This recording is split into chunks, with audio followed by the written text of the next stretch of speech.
Le football est facile, mais il est difficile de jouer facile. Aujourd'hui, on en parle. Côté RDC, c'est une bonne nouvelle.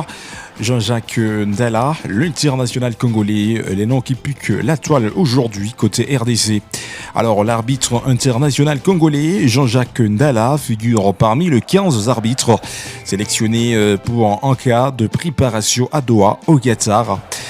Pour préparer la Coupe du Monde organisée par la Fédération Internationale Football Association qui va se dérouler dans les mois de juin 2026. Le communiqué reste officiel car cette compétition mondiale se déroulera dans 3 nations. Il s'agit des États-Unis d'Amérique, le Canada et le Mexique. Alors, à toutes les personnes qui peuvent ignorer Jean-Jacques Ndala, rappelez-vous, c'est lui qui était l'arbitre principal de la finale qui avait opposé le Sénégal contre le Maroc. Alors même s'il y avait de rumeurs qui ont pu circuler, peut-être il sera suspendu ou la Confédération africaine du football association, la CAF, pouvait trancher sur les sorts de Jean-Jacques Ndala, mais le formation qui était là, Jean-Jacques Ndala n'a pas pu trouver une sanction que TCAF. Raison pour laquelle même la FIFA a invité ce monsieur congolais. Il est parmi les 15 arbitres sélectionnés pour aller faire la préparation ou la formation rationnelle pour préparer la Coupe du Monde qui arrivera à bientôt dans les mois de juin 2026. Et Ubisport, nous sommes entrés les dire félicitations à monsieur Jean-Jacques Ndala, l'arbitre international congolais qui fait la fierté de la République démocratique du Congo. Revenons-en à l'évidence, UNIFAC, une compétition qui engage les garçons de moins de 17 ans et qui s'organise à chaque saison ou à chaque année footballistique à Kinshasa. Mais à part Kinshasa, il y a d'autres pays et d'autres capitales qui trouvent l'accès d'organiser cette compétition. Alors, cette année 2026, ça se déroule à Kinshasa, UNIFAC.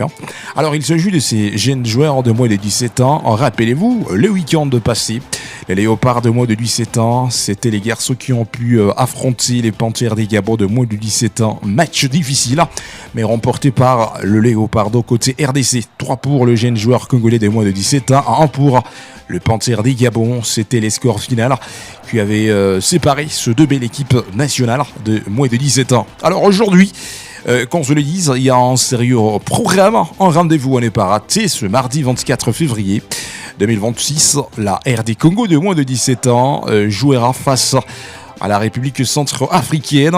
Match difficile entre ces deux belles équipes. La formation qui arrivera à gagner l'autre, directement cette équipe gagnante, passera à l'étape suivante. Alors aujourd'hui, rendez-vous à Césargiste à Kinshasa, dans le stadium de Tata Raphaël, là où la rencontre va se dérouler. Que pensez-vous, mesdames et messieurs? Est-ce que les joueurs de moins de 17 à côté RDC arriveront à battre la République centrafricaine? Et pourtant, il y avait 4 belles équipes qui étaient de la partie. D'abord la RD Congo, la République centrafricaine, le Cameroun et les Gabon. Alors, l'équipe qui gagnera l'autre aujourd'hui entre la RD Congo et la République centrafricaine, mesdames et messieurs, sera l'équipe qui arrachera la qualification à l'étape suivante. Mais l'objectif rationnel de UNIFAC, l'équipe qui gagnera ces trophées, directement, les jeunes joueurs de moins de 17 ans arracheront leur qualification à la Coupe d'Afrique des Nations de moins de 17 ans qui va s'organiser dans cette année 2026. Raison pour laquelle Ubisport, nous sommes en train d'encourager ce jeune joueur de moins de 17 ans d'aller de l'avant et gagner la compétition pour espérer à se qualifier directement à la Coupe d'Afrique des Nations de moins de 17 ans. Mais avant d'y arriver, on va d'abord assister à cette rencontre historique aujourd'hui qui opposera le jeune garçon de moins de 17 ans de cette belle équipe congolaise face à la République centrafricaine. Match à suivre aujourd'hui dans Tata Raphaël, le stadium, à partir de Césargiste, heure locale. Aujourd'hui, c'est le retour de Yohan Wissa, l'international congolais qui se parle en Europe, mais d'une manière spécifique son pays, la RD Congo. Rappelez-vous, Yohan Wissa, il avait raté la CAN côté RDC à cause d'une blessure. Même si pendant la CAN, il s'entraînait et il jouait le moindre match en Angleterre avec Newcastle United, après avoir laissé un petit communiqué qui était officiel. La philosophie, c'était de chercher sa forme avec son club pour revenir très fort avec l'équipe nationale congolaise. L'ex-joueur de Brentford, une autre formation anglaise, une fois l'international congolais a laissé Brentford, il s'était engagé avec Newcastle United avec une somme libératoire des 65 millions d'euros.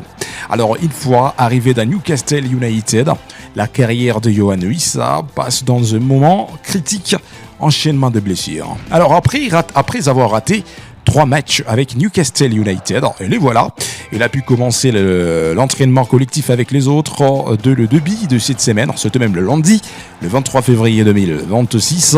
Alors, il a fait son retour sur terrain, il a commencé à toucher les ballons, courir à gauche, à droite et commencer à préparer le match avec les autres. Alors aujourd'hui, son équipe, Newcastle United, jouera le match retour de l'UEFA Champions League au niveau de barrage. La semaine passée, oui, ça a été absent à cause d'une blessure, mais son équipe, Newcastle United, a pu corriger son adversaire, c'était Karabeg, par un score de 6 buts contre 1. Alors aujourd'hui soir, il semblerait que son entraîneur pouvait lui donner quelques minutes de jouer encore avec son équipe Newcastle United pour les comptes de match de barrage. Surtout, ça reste la phase retour de l'UEFA Champions League à ce qui concerne le match de barrage de l'UEFA Champions League.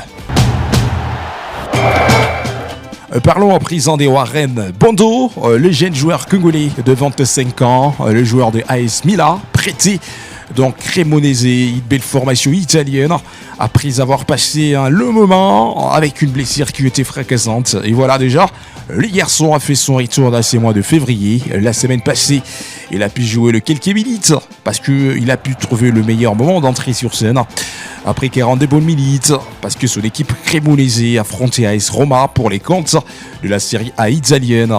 Warren Bondo, le jeune joueur, le milieu de terrain, lui voilà, il a pu jouer quelques minutes avec son équipe. Ça reste une bonne nouvelle côté RDC. Et il y a quelques jours, Ubisport, on a pu confirmer que le dossier des Warren Bondo sur la direction de la Fédération internationale de football association, la FIFA, on est en train de manœuvrer comment ce joueur trouvera son passeport, mais aussi sa nationalité sportive pour être éligible avec la R de Congo.